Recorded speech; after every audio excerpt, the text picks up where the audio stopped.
একজন নারী, শোনেন, একজন নারী বনু কাইনুকার বাজারে গিয়েছিলেন তার প্রয়োজনে। ইহুদি তার শ্লীলতাহানি করেছে, তার সতর খুলে দিয়েছিল একজন ইহুদি। এটা দেখে একজন মুসলিম ভাই সেখানে থাকতে না পারে ওই ইহুদির গর্দান নামিয়ে দেয়। এই ইস্যুকে কেন্দ্র করে ইহুদিরা মিলে ওই ভাইকে শহীদ করে। তখন ওই বাজারে ওই ভাই ছাড়া আর কেউ ছিল না, একজনই ভাই ছিল।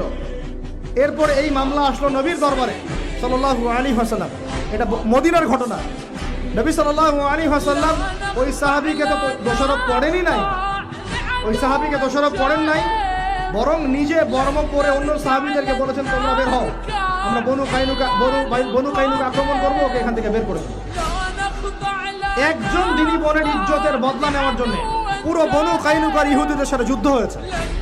আর আমাদের বোনরা স্বেচ্ছায় ইজ্জত বিলি দিচ্ছ। তোমরা হচ্ছে মাটির তলে চলে যাও, তোমাদের বেঁচে থাকার চেয়ে মাটির তলে চলে যাও। তোমরা নিজেরা স্বেচ্ছায় ইজ্জতের বিসর্জন দিচ্ছ।